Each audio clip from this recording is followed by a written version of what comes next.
पेशंटला आधीपासून काय त्रास होता का? नाही, असं काही नाही. मग घरामध्ये कोणाला आई किंवा वडिलांना? दादा आपली आई कुठे आहे?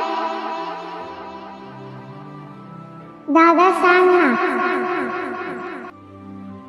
Blood cancer. सुटताना हात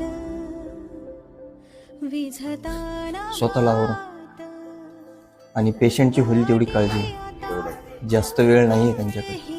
परतून यावा घडले जे